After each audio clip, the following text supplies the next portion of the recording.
Hey everyone, and welcome to the deep dive. We're going deep on something uh, today that I found really interesting. Yeah. Just this whole idea of like kingdom citizenship. Interesting. We always hear about being Christian, Right. but Right. what if it's something much bigger than that? Yeah. That's what C.A. Williams is exploring in this article we're looking at. Okay. Okay.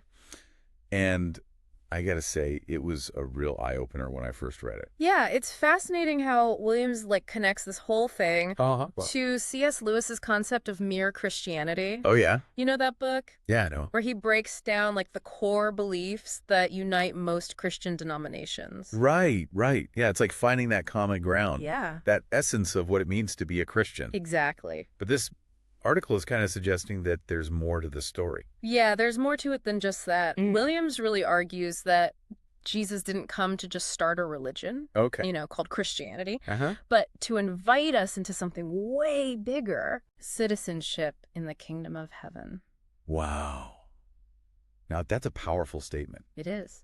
So you're saying it's not just about like joining a group or believing certain things. Right. It's about becoming a part of a whole other realm. Yeah, a whole other realm. Okay. Yeah, and to get that, Yeah. we got to kind of dig into what repentance really means. Okay.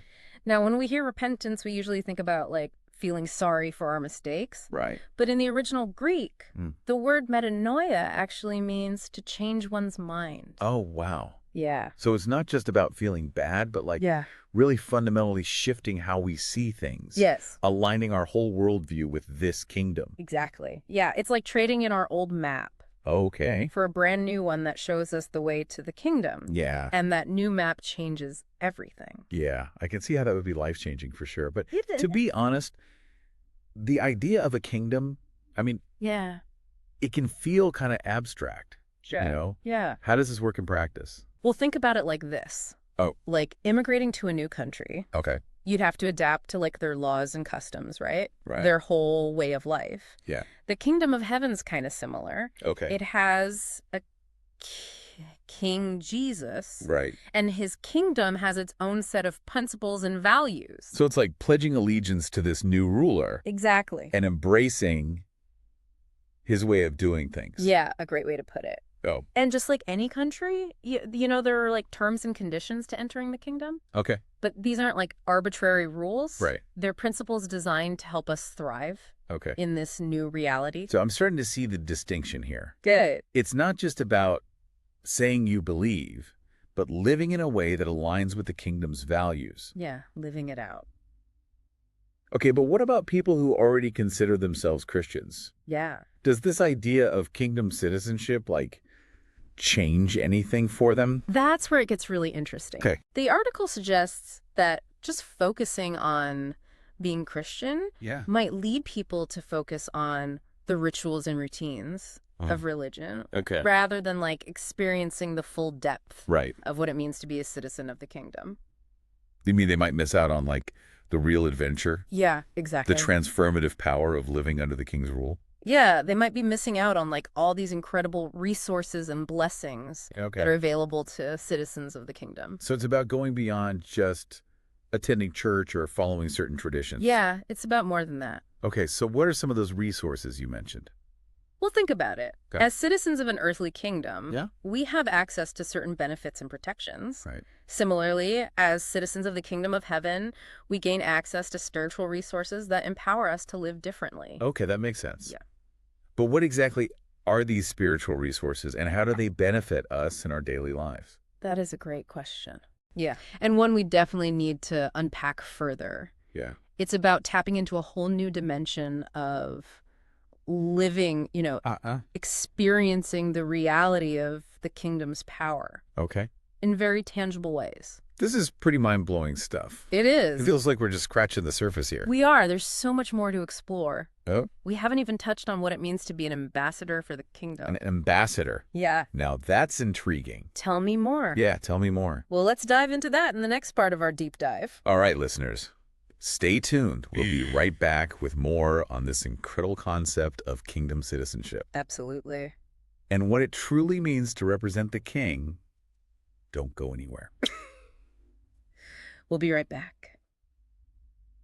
Welcome back, everyone. So before the break, we were talking about how Jesus' invitation wasn't just to join a religion, Right. but to become citizens of his kingdom. Exactly. It's a whole different way of living and thinking and being really. Yeah. And it really struck me when you compared it to immigrating to a new country. Yeah.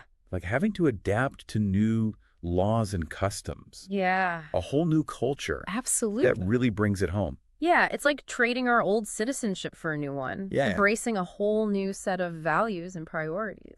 Now, you mentioned spiritual resources available to kingdom citizens. Yes. Can you give me some examples? I'm really curious about this treasure chest you mentioned. Yeah, well, think about it. Okay. When we're connected to a powerful king, Right. we naturally have access to resources that others might not. Okay. In the kingdom of heaven. Uh-huh. These resources are spiritual. Things like wisdom, guidance, strength, and peace. So it's not about material wealth or earthly power. Yeah. But about tapping into a deeper source of strength and direction. Yes, exactly. Okay. These spiritual resources help us navigate the challenges of life. Right. Make wise choices and live in a way that reflects the king's character. Okay, that makes sense. But how do we actually access these resources? Do we need like a special password or a secret handshake?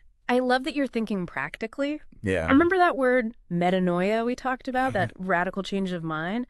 Well, that shift in thinking is key to accessing these resources. Okay. When we align our minds with the king's will, Right. we open ourselves up to his guidance and provision. So it's not about earning these resources. No. But about aligning ourselves with the king. Yeah. And allowing him to work in our lives. Exactly. It's about surrendering to his lordship. Okay. And trusting that he knows what's best for us. And that surrender, that trust, Yes. unlocks those spiritual resources. Exactly. That's pretty powerful. But if I'm being honest, Sure. sometimes it's hard to see how these spiritual resources play out in everyday life. Sure. Can you give me like a concrete example? Absolutely. Let's say you're facing a difficult decision as a citizen of the kingdom. You can tap into the king's wisdom Okay. through prayer and studying his word. You can ask for guidance and discernment and trust that he will lead you in the right direction. So it's like having a direct line to the king's counsel, seeking his advice and perspective on the challenges we face. Exactly. And not only that, Okay. but you can also draw on his strength to face those challenges. Right.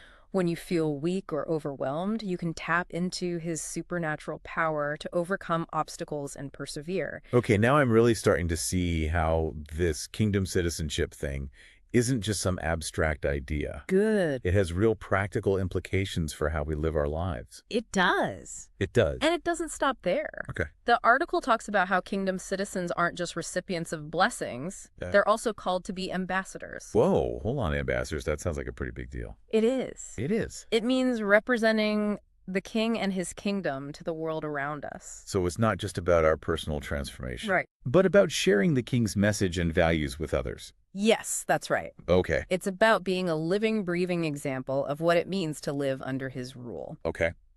But before we dive into what that looks like, I think we need to take a moment to really grasp the weight of that responsibility. You're right. This is a lot to process. I think our listeners could use a moment to ponder this too. We'll be back in a flash to explore what it means to be a kingdom ambassador and how we can actually embody that role in our daily lives. Stay tuned.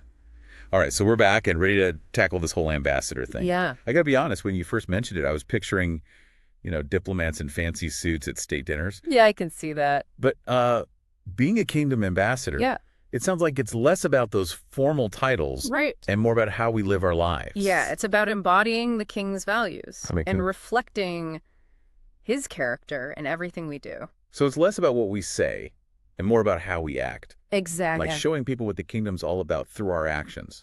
Yeah. The article says that a lot of people might have a distorted view of the king because they haven't truly encountered him. Meaning they've only heard secondhand accounts or maybe have some preconceived notions. Exactly. But as kingdom ambassadors, Right. we have the opportunity to show them a different side. Yes. The side that's full of love and grace and compassion. Exactly. Okay, I'm starting to see the potential here. Yeah. But how do we actually do that? Right. It feels like a huge responsibility to represent the king well. It is a big responsibility, but we're not in it alone. Okay. Remember the spiritual resources we talked about? Yeah. Well, they equip us to be effective ambassadors. So drawing on the king's wisdom and strength and guidance, Yes. that empowers us to represent him authentically. Precisely. It's not about trying to be perfect or having all the answers, Right. but about relying on the king to work through us. That takes some of the pressure off for sure, but Yeah. still, I'm wondering, what does this ambassadorship look like practically? Yeah. Are we supposed to stand on street corners and preach? Not necessarily, though. Sharing the king's message is definitely part of it. Okay. Ambassadorship can take many forms. Okay. It might be showing kindness to a difficult coworker, Right. offering forgiveness to someone who's wronged us, Yeah. or standing up for justice and truth in our communities. So it's about letting the king's values guide our decisions and interactions in every area of life. Yes, it's about being a light in the darkness, Okay. demonstrating what it looks like to live under the king's rule Right. in a way that draws others to him. Now that's a challenge worth embracing. It is. But sometimes I feel ill-equipped for such a task. Yeah. How can we grow into this role of ambassador more effectively? Well, remember that analogy of spiritual immigration? Uh-huh. Well, just like someone adapting to a new culture, Yeah. we need to immerse ourselves in the culture of the kingdom. Okay. That means spending time with the king, Right. getting to know his heart, and allowing his values to shape our own. So it's back to that idea of metanoia, Yeah. that radical change of mind. That's it. The more we align ourselves with King, Right. the more naturally we'll reflect him to others. And it's an ongoing process. Yeah. The more we grow in our understanding of the king and his kingdom, Right. the more effective we'll become as ambassadors. This has been such an eye-opening conversation. Me too. It's really challenged me to think about my faith in a whole new light. Yeah, it's a reminder that being a Christian isn't just about believing certain things. Right. It's about living as a citizen of a kingdom Uh-huh. and representing the king to a world that desperately needs him. Well said. And on that note, I think it's time to wrap up this incredible deep dive. It's been a good one. Listeners, we've covered a lot of ground today, from exploring the concept of kingdom citizenship to unpacking what it means to be an ambassador for the king. But remember, this is just the beginning. The journey of kingdom living is full of adventure, discovery, and purpose. So keep seeking the king's heart, keep growing in your understanding of his kingdom, and keep reflecting his love and grace to the world around you. Until next time, may you live as true citizens of the kingdom, empowered and equipped to be ambassadors of the king.